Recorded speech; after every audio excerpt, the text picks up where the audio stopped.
कहानी की शुरुआत में हमें वेस्ट वर्जीनिया के जंगल दिखाए जाते हैं, जहाँ के पहाड़ों पर रिची और हेली क्लाइंबिंग कर रहे होते हैं। जैसे ही रिची ऊपर पहुंचता है, वो भी हेली को जल्दी से ऊपर आने के लिए कहता है, लेकिन यहाँ पे हेली का पैर पहाड़ों में फंस जाता है, जिसके कारण वो आगे नहीं बढ़ पा रही होती है। यहाँ पे वो रिची को मदद के लिए बुलाती है, लेकिन रिची के जवाब न देने पर हेली काफी ज्यादा डर जाती है। इसके बाद हेली के चेहरे पर कुछ खून की बूंदें आकर गिरती है। हेली यहाँ पर ये भी देखती है कि कोई अनजान आदमी रिची की बॉडी को नीचे खाई में फेंक देता है। इसके बाद हेली की रस्सी को कोई ऊपर की ओर बहुत जोर से खींचने लगता है, लेकिन यहाँ पे हेली ने चाकू की मदद से अपनी रस्सी को काट दिया होता है, जिसके बाद वो नीचे जंगल में जाकर गिर जाती है। यहाँ पे वो रिची की बॉडी को देखकर काफी डर जाती है और यहाँ से भागने लगती है। कुछ दूर भागने के बाद उसका पैर नुकीले वायरों में फंस जाता है और कोई अनजान आदमी उसे जंगल के अंदर खींच लेता है। इसके बाद हमें इस इलाके में हुए कई वारदातों के बारे में बताया जाता है, जहाँ पर हम देखते हैं कई सारी गाड़ियाँ और कई लोगों के लापता होने की खबरें आए दिन आती रहती है। इसके बाद हमें क्रिस नाम का एक लड़का दिखाया जाता है, जो की अपने जॉब इंटरव्यू के लिए दूसरे शहर में जा रहा था, लेकिन आगे जाने पर इसे पता चलता है कि बहुत ज्यादा ट्रैफिक लगा हुआ है। यहाँ पे क्रिस एक दूसरे आदमी से पूछता है, जहाँ पे वो आदमी उसे बताता है कि आगे एक केमिकल ट्रक पलट चुका है, इसकी वजह से ये ट्रैफिक जाम लगा हुआ है और इसे खुलने में 5 से 6 घंटे लग सकते हैं। इसके बाद क्रिस अपनी गाड़ी में जाकर वापस बैठ जाता है और कंपनी में कॉल करने लगता है, लेकिन एक पहाड़ी इलाका था, इसलिए उसे यहाँ पे नेटवर्क नहीं मिलता। इसके बाद क्रिस अपनी गाड़ी से यूटर्न लेकर पास के ही एक गैस स्टेशन पर पहुंच जाता है, जहाँ पर हमें एक आदमी दिखाया जाता है जिसकी हालत भी कुछ ठीक नहीं लग रही होती है। यहाँ पर क्रिस उस आदमी से फोन के बारे में पूछता है, जिसके बाद वो आदमी क्रिस को बताता है यहाँ का फोन काम नहीं करता। इसके बाद क्रिस इस आदमी से शहर जाने का कोई दूसरा रास्ता पूछने लगता है, लेकिन इस पर वो आदमी कोई जवाब नहीं देता। इसके बाद क्रिस स्टेशन पर लगे ही एक मैप में लोकेशन देखकर यहाँ से निकल जाता है। थोड़ा दूर चलने पर क्रिस को 2 रास्ते नजर आते हैं, जिसमें से एक रोड पर शॉर्टकट का बोर्ड लगा हुआ था। क्रिस इसी शॉर्टकट वाले रास्ते पर आगे बढ़ जाता है। थोड़ा दूर चलने पर क्रिस को एक हिरन की डेड बॉडी नजर आती है। इसी डेड बॉडी को देखने के चक्कर में क्रिस की गाड़ी एक दूसरी गाड़ी से टकरा जाती है। इस दौरान क्रिस को ज्यादा चोटें तो नहीं आती और गाड़ी से निकलने के बाद वो दूसरी गाड़ी के ओनर से माफी मांगने लगता है। यहाँ पे क्रिस उन लोगों से पूछता है, आपने अपनी गाड़ी रोड के बीचों बीच खड़ी क्यों की है? इस पर उनके ग्रुप की एक लड़की जिसका नाम जैसी था, वो कहती है किसी ने नुकीले वायर रोड के बीचों बीच रख दिए थे, जिसके कारण हमारी गाड़ी के टायर बहुत बुरी तरीके से फट चुके हैं, इसलिए हमारी गाड़ी बीच रोड पर ही बंद पड़ गई। इनके ग्रुप में एक लड़की जिसका नाम फ्रांसिन था, वो कहती है हमें पास के ही गैस स्टेशन पर जाकर वहाँ पर मौजूद फोन से किसी को मदद के लिए बुलाना चाहिए। इस पर किस उस लड़की को जवाब देता है कि मैंने वो फोन ट्राई किया था, वो काम नहीं करता। इसके बाद ये लोग आगे बढ़कर मदद के लिए किसी को ढूंढने लगे, लेकिन यहाँ पर इवान नाम का एक लड़का और फ्रांसिन नाम की एक लड़की उसी कार के पास रुक जाते हैं और बाकी सभी लोग मदद के लिए आगे बढ़ जाते हैं। इसके बाद हम फ्रांसिन और इवान को ही देखते हैं, जो कि क्रिस की गाड़ी में कुछ ढूंढ रहे थे। इतने में इवान को जंगल से कुछ आवाजें आने लगती हैं, वो उसे चेक करने के लिए गाड़ी से बाहर निकल जाता है। इसके बाद फ्रांसिन इवान को आवाज देकर बुलाती है, लेकिन यहाँ पे इवान उसका कोई जवाब नहीं देता। यहाँ पे फ्रांसिन उसे ढूंढने के लिए गाड़ी से बाहर जाती है और कुछ दूर जाने पर उसे इवान का जूता मिलता है। जैसे ही फ्रांसिन को इवान का कटा हुआ कान दिखता है, उसे देखकर वो चौंक जाती है और इतने में पीछे से कोई आदमी आकर फ्रांसिन को पकड़ लेता है और उसे वहीं मार देता है। इसके बाद हमें वही चारों लोग दिखाए जाते हैं, जिन्हें काफी चलने के बाद एक पुराना घर मिलता है, जिसके अंदर ही चारों लोग चले जाते हैं। ये घर की हालत ऐसी थी मानो काफी टाइम से इसकी सफाई नहीं हुई है और यहाँ पे काफी पुरानी चीजें पड़ी हुई थी। जैसे यहाँ पे जस्सी को वही नुकीले वायर मिलते हैं, जिनकी वजह से इनकी गाड़ी का टायर फटा था। और जैसे ही क्रिस यहाँ के रेफ्रिजरेटर को ओपन करता है, क्रिस देखता है उस फ्रिज के अंदर काफी सारे इंसानों के ऑर्गन रखे हुए थे।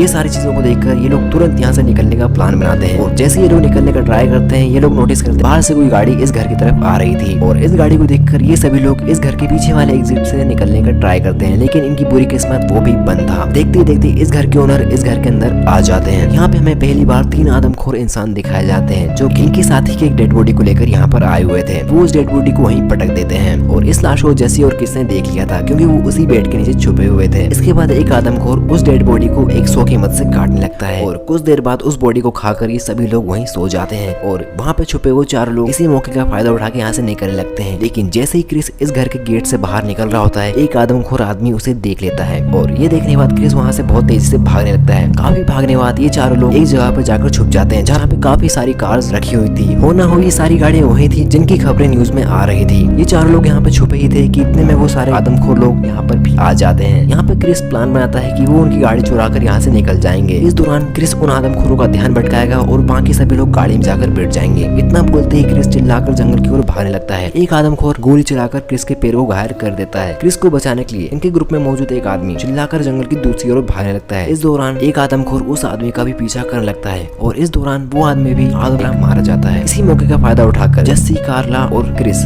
गाड़ी में बैठकर यहाँ से निकल जाते हैं। जैसे ये लोग जंगल के रास्ते से गुजर रहे होते हैं, इनकी गाड़ी एक गड्ढे में फंस जाती है। अब इन लोगों के पास पैदल चलने के अलावा कोई और रास्ता नहीं था और देखते देखते यहाँ पे दोपहर से शाम हो जाती है और दूसरी तरफ हम उन शिकारियों को देख रहे थे जो कि उन्हीं लोगों को ढूंढ रहे थे। इसके बाद कार्ला इन्हें ऊपर की ओर इशारा करके कुछ बताती है, जहाँ देखने पर इन्हें पता चलता है कि यहाँ पर एक वॉच टावर है, जिसके ऊपर जाने पर इन्हें वहाँ कोई नहीं मिलता। लेकिन यहाँ पे इन्हें फर्स्ट एड बॉक्स मिल जाता है जिसकी मदद से जेसी क्रिस की पट्टी कर देती है। इसके बाद कार्ला को यहाँ पे एक रेडियो भी मिल जाता है जिस पर वो मदद मांगने का ट्राई करती है, लेकिन दूसरी तरफ से कोई भी आंसर नहीं आ रहा होता है। इसके बाद क्रिस खिड़की से झांक कर देखता है तो वो नोटिस करता है कि वो शिकारी इनकी तरफ आ रहे होते हैं, यानी कि उन शिकारियों ने इन्हें ढूंढ लिया था। और जैसे ही वो शिकारी वॉच टावर के अंदर आने की कोशिश करते हैं, वो लोग वॉच टावर के गेट पर भारी सामान को रख देते हैं जिसकी वजह से वो लोग अंदर नहीं आ पाते। लेकिन शिकारी यहाँ पर भी रुकने वाले नहीं थे, उन्होंने पूरे वॉच टावर में आग लगा दी थी। अब आग से बचने के लिए इन लोगों को खिड़की से बाहर के पेड़ों पर कूदना था, लेकिन कार्ला इतनी ऊंचाई से डर रही थी, काफी हिम्मत करने के बाद वो वहाँ से कूद जाती है। अब ये तीन लोग पेड़ों की शाखाओं पर इधर उधर छुप रहे थे उन शिकारियों से बचने के लिए, लेकिन यहाँ पर कार्ला एक शिकारी के चपेट में आ जाती है और वो शिकारी एक कुल्हाड़ी की मदद से कार्ला के शरीर को धड़ से अलग कर देता है। यहाँ पे क्रिस को पुलिस की गाड़ी की आवाज सुनाई आती है। वो जैसे ही पुलिस वाले के पास मदद के लिए जाता है,